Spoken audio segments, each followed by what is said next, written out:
Rita, um prazer te receber, tudo bem por aí?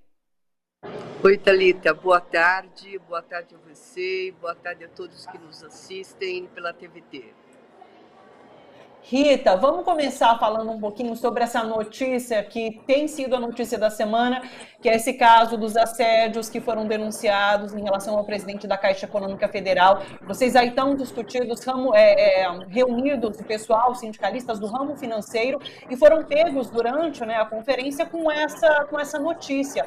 Eu quero saber qual foi o impacto, como vocês receberam, qual o impacto, inclusive, no setor, né, no sindicato, né, quando recebe notícias como essas? Conta pra gente. Bom, coincidentemente, estava acontecendo, no momento que soubemos a notícia, uma oficina, porque a conferência da Uniaméricas é uma conferência temática, e um dos temas que estava sendo discutido no momento era o tema de gênero e igualdade.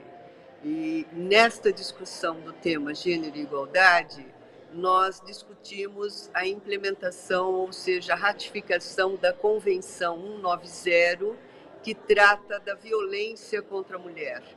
E não existe violência maior do que um assédio sexual.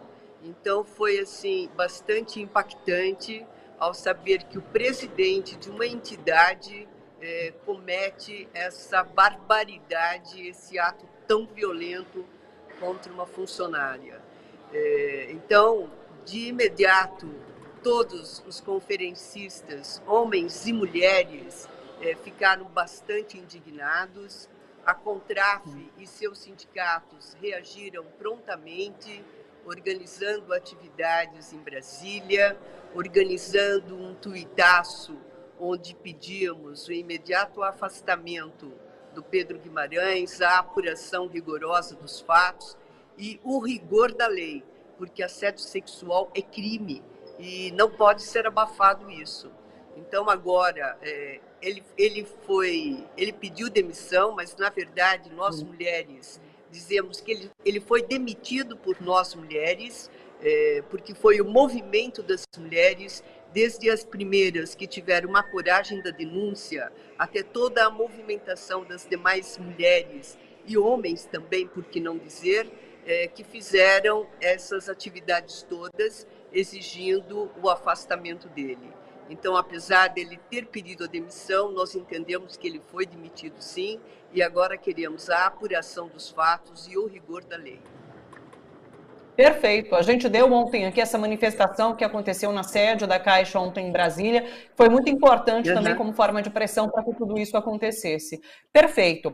Falando sobre o encontro que vocês estão tendo agora, Rita, me chamou muita atenção quando eu fui dar uma lida ali no site, nos assuntos que serão debatidos, esta questão do progressismo avançando nas Américas, na América Latina principalmente, né? E como isso vai ser pauta de vocês também, essa relação, inclusive, governos progressistas e o meio sindical, né? Eu queria que você falasse um pouquinho para a gente sobre isso. Então, primeiro porque nós dizemos que a democracia é um dos principais instrumentos de todo cidadão e, notadamente, o trabalhador. E a democracia num governo progressista, porque ninguém melhor que nós aqui do Brasil para entender o que significa para o trabalhador um governo da extrema-direita, um governo fascista, como está sendo o governo Bolsonaro, que implementou reformas trabalhistas, onde os trabalhadores perderam direitos que julgávamos já imexíveis, né? A palavra famosa que ficou, que já estava consolidado esses direitos, mas não, nós perdemos. Houve um ataque brutal a esses direitos, houve um ataque brutal aos sindicatos. Então, nós entendemos que para os trabalhadores é fundamental que tenhamos um governo progressista, que coloque o trabalhador como protagonista e que todas as reformas, todas as medidas que impactem o trabalhador, que o trabalhador seja uma parte, que seja participativo nisso, que ele seja chamado para discutir, que ele seja ouvido. Então, o que está acontecendo aqui no nosso continente nos enche de alegria, porque recente ganhamos as eleições na Colômbia, então nós já temos governos progressistas na Argentina, no Chile, no Peru, na Colômbia, Venezuela, México, enfim. E se tudo der certo, e nós acreditamos piamente nisso, nós teremos o Lula em 2022, para que a gente consiga, enquanto trabalhadores que somos, manter e ampliar os nossos direitos e consolidar a democracia.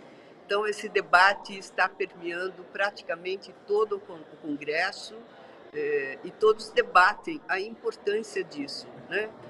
Não só para as questões econômicas, para as questões de mercado, mas, acima de tudo, para a pauta dos trabalhadores. Só para finalizar, queria que você trouxesse esse detalhe. Esse encontro vai sediar o primeiro Fórum Sindical Internacional sobre o impacto da digitalização no sistema financeiro. Só para finalizar, eu queria que você falasse um pouquinho sobre essa questão da digitalização e como ela acaba afetando os trabalhadores do ramo financeiro. Ok. Essa conferência é uma conferência temática, onde nós possamos, dessa forma, aprofundar debates sobre determinados temas que são cruciais. E um desses temas cruciais é a digitalização.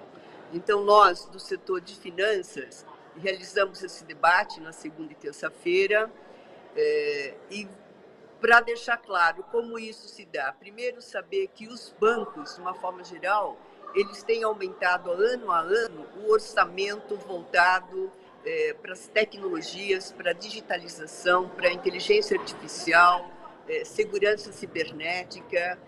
E, na contramão disso, tem demitido trabalhadores.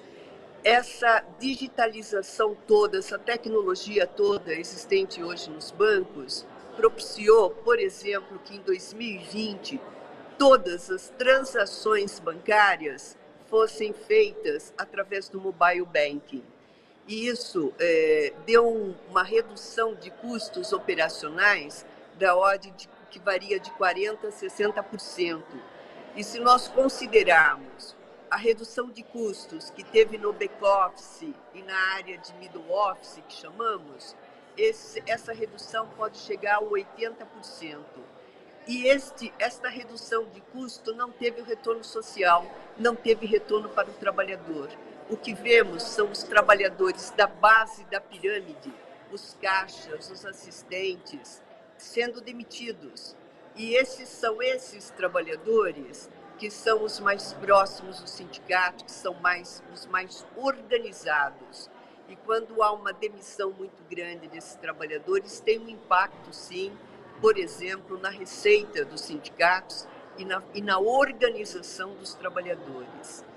Aliado a isso, nós vemos o crescimento das fintechs, das plataformas digitais, dos bancos digitais, e com trabalhadores que não estão abarcados por um sindicato, não têm a proteção de um sindicato.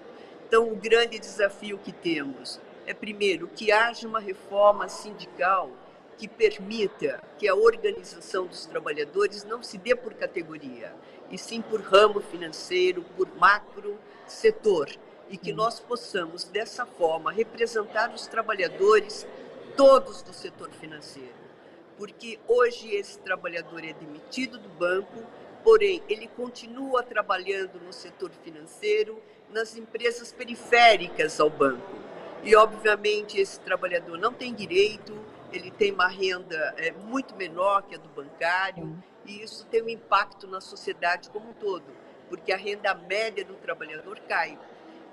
Então, esse é o grande desafio que temos, a representação desses trabalhadores. Que importante isso que você nos traz. Assim, eu desejo sucesso nas discussões que vocês travam por aí.